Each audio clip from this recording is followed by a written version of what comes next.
এর নাম র্যাম্বো। এসেছে বেশি দিন হয়নি, 2-3 দিন হয়েছে, কি 4 দিন হয়েছে বোধহয়। কিন্তু আজকে আমাকে ডাকছিল। ও চোখে দেখতে পায় না, ও দুটো চোখই অন্ধ। ও রাস্তায় এতদিন ছিল, ওর একটা সঙ্গী ছিল। ওর অনেক দিন ধরেই অন্ধ, কিন্তু ওর একটা সঙ্গী ছিল।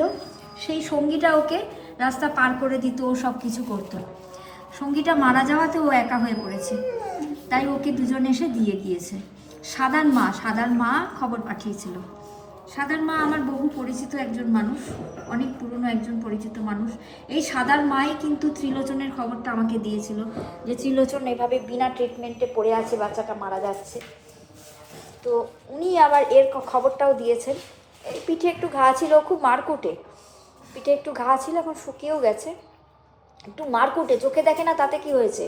ওর নাম যেমন র্যাম্বো, ও মারকুটে, প্রচণ্ড মারকুটে। এই এতক্ষণ ধরে আমার কাছে আদর খাচ্ছিল। এই শুয়ে পড়লেন বাবু, এবার উনি ঘুমাবেন। এই যবে থেকে এসছে তবে থেকে ও এইখানটাতেই ঘুমায়। খাওয়া দাওয়া হয়ে গেলে এইখানটায় এসে ঘুমিয়ে পড়ে, এটাই ওর জায়গা, ও বানিয়ে নিয়েছে। ও এসে আমার কাছে আদর খায় না, আমি একটু আধটু আদর করি। আজকে হঠাৎ দেখলাম আমার গায়ের কাছে এসে দাঁড়ালো, মানে আমাকে একটু আদর করো।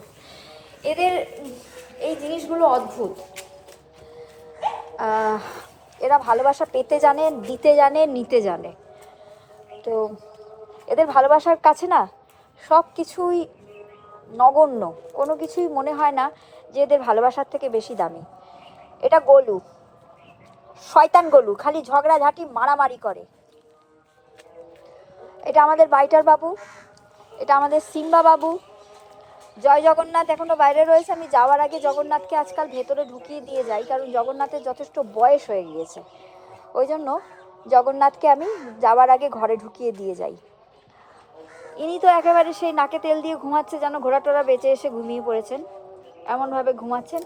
আমাদের ম্যাক্স বাবুকে খুব চেষ্টা করছি, এবং আমি 100% জানি যে ম্যাক্স আস্তে আস্তে আমাকে মেনে নেবে। এখনও অবশ্য সাংঘাতিক, একটু গায়ে যদি গ্রিলের ওপর দিয়ে হাত দিয়েছি তাহলে আর রক্ষে নেই।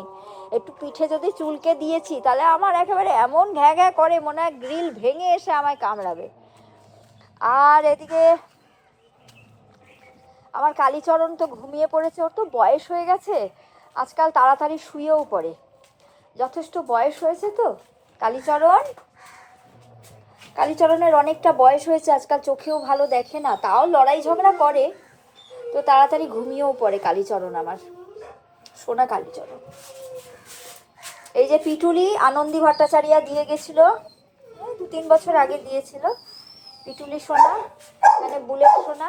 জয়, তুমি ঘুমিয়ে পড়োনি কেন? এখনো খাটে বসে বসে ঘাও ঘাও ঘাও ঘাও। তোমার বাবাকে মেরে ফেলেছে, তুমি জানো? তোমার বাবাকে মেরে দিয়েছে, তোমার বাবা আর বেঁচে নেই। হ্যাঁ, খাটে বসে বসে খাও খাও খাও খাও কেন? না, আর বেরোবে না, এবার তুমি ঘুমাবে। সারা দিন জেগে থেকে পান্ডামি হয়েছে, শরীর খারাপ করবে। এবার তুমি শুয়ে পড়ো, সন্ধ্যে বিকেল হয়ে গেছে, এবার শুয়ে পড়ো। এইটা টিংলু, অনেককেই ঢুকিয়ে দিয়েছি, বক দুটো এসছে, অনেককেই ঢুকিয়ে দিয়েছি শুয়ে পড়ার জন্য, যাতে শুয়ে পড়ে, কিন্তু এদের তো শোয়ার ইচ্ছে কম। এই যে ড্যাব ড্যাব করে চেয়ে রয়েছে, ড্যাব ড্যাব করে চেয়ে রয়েছে। আর কি বলবো, ড্যাব ড্যাব করে চেয়ে থাকতে ভালোবাসে। তুই কে রে? মুন্না ভাই দাঁড়া, তোকে ঢুকাতে ভুলে গেছি, ঢুকিয়ে দিচ্ছি। এসব ঘুমিয়ে গেছে। এই যে লাল রঙের বড় বাচ্চাটা খাটের উপর শুয়ে আছে, এও কিন্তু অন্ধ। অন্ধ বলেই কৃষ্ণকলি বেড়া ম্যাডাম আমাকে রিকোয়েস্ট করলো যে শম্পা, ওকে প্লিজ তুলে নিয়ে আসো। তো দুটো চোখে দেখে না, কানেও শোনে না। আর ওদিকে আমাদের ওই যে, ও আজকাল বসতে শিখেছে, বসে থাকে, জানি না কোনোদিনও উঠে দাঁড়াবে কি না, জানি না, তবে বসে থাকে। কি হয়েছে পেস্তা? কি হয়েছে পেস্তা? দাঁড়াও, ইয়েকে ঢুকিয়ে নি।